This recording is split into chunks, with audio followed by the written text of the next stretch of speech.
आज माघी पूर्णिमा है। संत शिरोमणि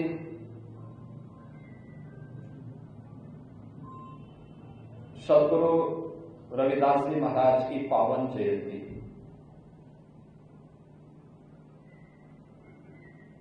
आज से 649 वर्ष पूर्व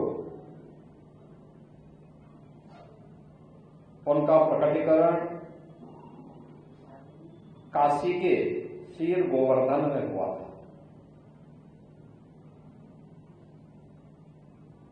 और इतने वर्षों के बाद भी उनकी दिव्य आभा से यह समाज आलोकित होकर के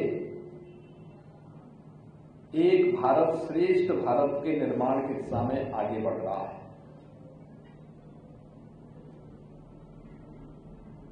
जब सदगुरु रविदास जी महाराज इस धराधाम पर प्रकटीकरण उनका हुआ,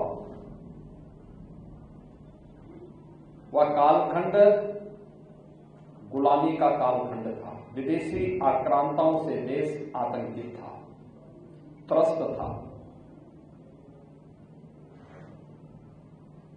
उस समय भी साधना की पवित्रता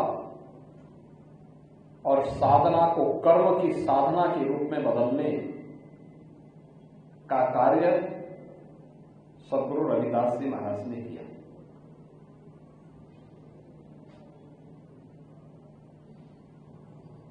उन्होंने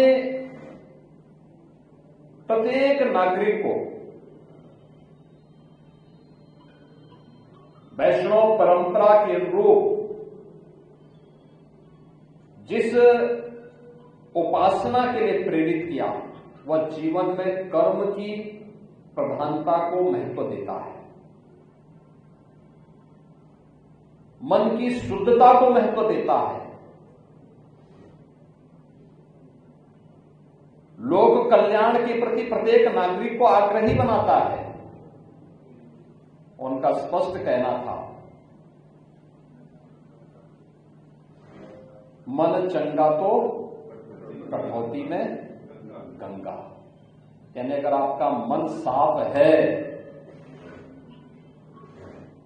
तो सब कुछ आपके कर्म पर निर्भर करता है।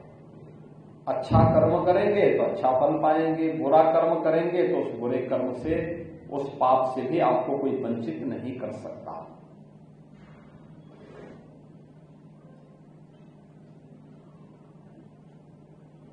संत रामानंद जी से दीक्षा प्राप्त करने के बाद उन्होंने अपनी कर्म की साधना के माध्यम से लोक कल्याण का मार्ग प्रशस्त किया। जो लोग आरोप लगाते हैं कि समाज में भेदभाव था, आप याद करिए ना, जगतगुरु रामानंदाचार्य मध्यकाल में उन्होंने 12 शिष्य बनाए।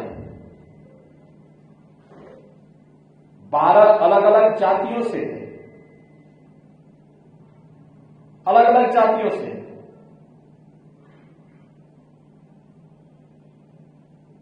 हर जाति का उनका एक शिष्य था और एक महिला को भी उन्होंने शिष्य बनाया था, समाज को जोड़ने के लिए।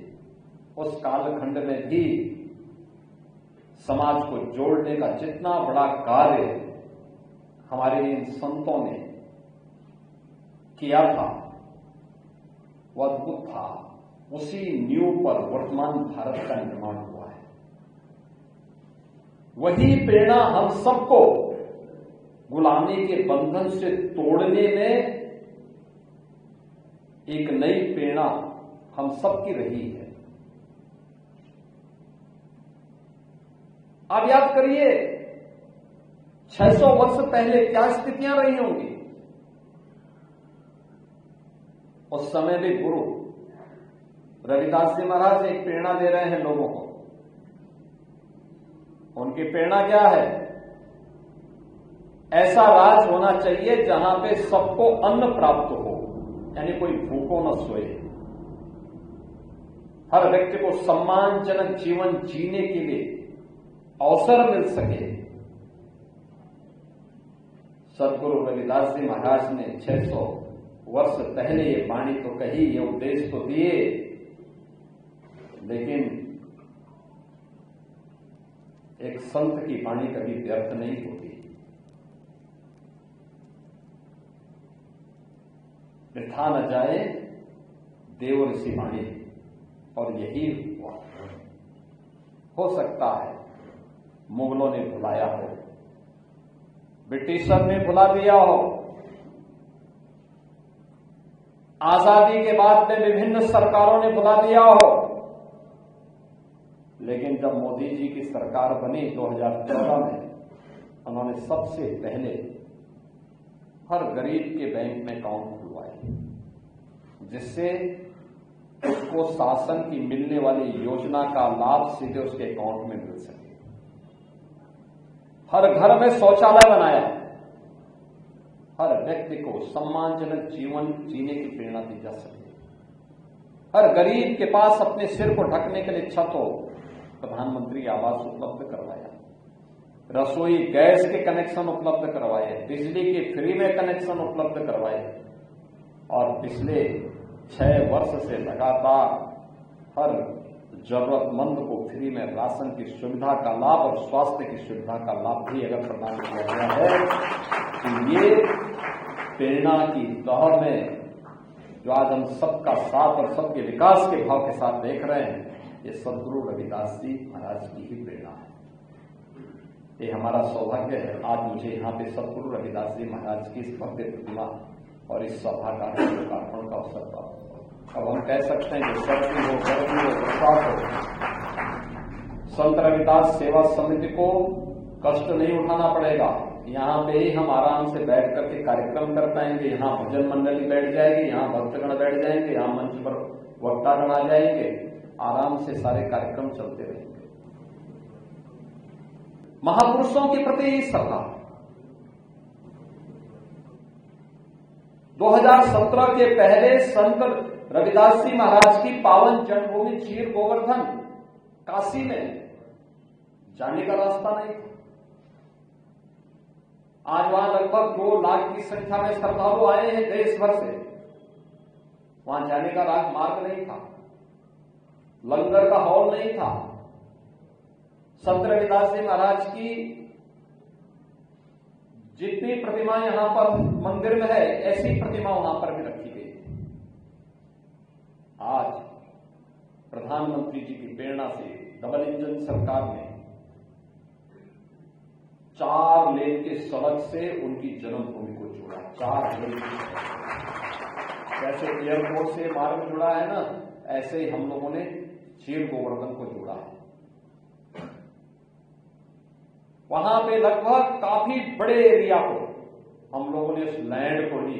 कोर्ट में मामला चल रहा था, कोर्ट से मैं जीत करके उसका पैसा जरूरत गरीबों को उपलब्ध करवाया और उस लैंड को लेकर के चीर गोवर्धन संत रविदास जी महाराज के नाम पर उस लैंड को क्रय करके वहां पर कार्यक्रम के लिए जमीन उपलब्ध करवाई, लंगर हॉल बनवाया। 50,000 लोग वहां पे लंगर प्राप्त कर सकते हैं। संत रविदास जी महाराज की भव्य प्रतिमा स्थापित करवाई, यानी 5 किलोमीटर दूर से भी संत रविदास जी की मूर्ति दिखाई दे। यह भी कार्य चीर गोवर्धन में हो गया। आज एक भव्य स्वरूप, एक धाम बन गया है। ये केवल हमारे लिए एक नारा नहीं था, इस संत रविदास जी महाराज की प्रेरणा के प्रति कृतज्ञता ज्ञापित करने का हमारे पास एक माध्यम भी था। डबल इंजन की भारतीय जनता पार्टी की सरकार ने सदगुरु रविदास जी महाराज के प्रति काशी में करके दिखाया, और आज मुझे प्रसन्नता है कि यहां पर मुझे इस कार्यक्रम के साथ जुड़ने का अवसर प्राप्त हुआ है। यह हमारा प्रयास होना चाहिए अपने महापुरुषों के प्रति, अपने संतों के प्रति। यही श्रद्धा और आदर का भाव हम सबके मन में हो। विभाजनकारी ताकतें बांटेगी, हमें गुलामी के कालखंड को स्मरण करते हुए उन्हें फिर से सिर उठाने का अवसर नहीं देना है, नहीं देना है। एकजुट होकर के, मिलकर के समाज की संरचना को मजबूत करते हुए आगे बढ़ना है। और ये हमारी एकता, हमारे इन पूज्य संतों की उस दिव्य साधना और उससे प्राप्त सिद्धि का प्रतिफल इस देश को देगी। इस देश की एकता के लिए, इसकी संप्रभुता के लिए हम सबको मिलकर के काम करना होगा, एकजुट होकर के काम करना होगा। यही सद्गुरु रविदास जी महाराज की प्रेरणा आज यहां पर भी काम हुआ है। प्रदेश भर में जहां कहीं भी कोई भी ऐसा धर्मस्थल है सनातन धर्म से जुड़ा हुआ है, महर्षि वाल्मीकि जी के लालापुर का मामला हो, संत तुलसीदास जी का राजापुर का मामला हो, चित्रकूट हो, मां विंध्यवासिनी धाम हो, अयोध्या धाम हो, नैमिषारण्य हो, सुख तीर्थ हो, या मथुरा वृंदावन, या फिर भगवान बुद्ध से जुड़े हुए बौद्ध सर्किट, इन सब के पुनरुद्धार के लिए सरकार कार्य कर रही है। लगभग 1200-1500 ऐसे स्थान हैं जिनके पुनरुद्धार के कार्य को, जैसे यहां पर कार्य हुआ है, ऐसे ही कार्य हर प्रदेश के हर जनपद में बिना भेदभाव के किए गए। क्योंकि मोदी जी की प्रेरणा है सबका साथ और सबका विकास, सबका विश्वास, सबका प्रयास, सबके प्रयास से सबके विश्वास को अर्जित करते हुए आगे बढ़ना। और वही प्रेरणा आज यहां पर इस रूप में हम सबको देखने को मिल रही है। आज माघी पूर्णिमा है, प्रयागराज में भी बहुत भीड़ है। यानी प्रातः मैं 10 बजे देख रहा था 1 करोड़ श्रद्धालु तब तक त्रिवेणी में स्नान कर चुका है। याद करिए, प्रयागराज में माघी पूर्णिमा, कल्पवासी लाखों की संख्या में 1 महीने से साधनारत थे। दिन हो रात्रि हो भगवत भजन में लीन थे। आज उनकी साधना का 1 माह पूरा होकर के मां गंगा, मां यमुना, मां सरस्वती के आशीर्वाद से त्रिवेणी में आस्था की डुबकी लगा करके वे फिर अपने घर को प्रस्थान करेंगे। ये है संतों की प्रेरणा, यही है भारत की सनातन परंपरा। कठिन परिस्थितियों में सर्दी, गर्मी, बरसात की परवाह के बगैर कठिन साधना से जूझते हुए तपा हुआ शरीर ही संकट के समय में चुनौती का सामना करने को अपने आप को तैयार कर पाए। और वही तो कार्य हमारे पूज्य संतों ने वही तो प्रेरणा दी थी। आज प्रयागराज में भी यही सब चल रहा है, भव्य स्नान चल रहा है, लाखों की संख्या में लोग आए हैं। बहनों और भाइयों, हम सबको इस दिव्य साधना को प्रणाम करना चाहिए, इसके प्रति कृतज्ञता ज्ञापित करनी चाहिए। माघी पूर्णिमा के अवसर पर भी जितने भी वहां पे श्रद्धालुजन आए हैं, दिव्य स्नान का लाभ ले रहे हैं, उन सबको मेरी बधाई, उन सबके प्रति मेरी मंगल में शुभकामनाएं हैं। मां गंगा से प्रार्थना है कि उनकी मनोकामनाओं को पूर्ण करे। सद्गुरु रविदास जी महाराज से मेरी यही प्रार्थना है कि अपने सभी भक्तों पर कल्याण करें।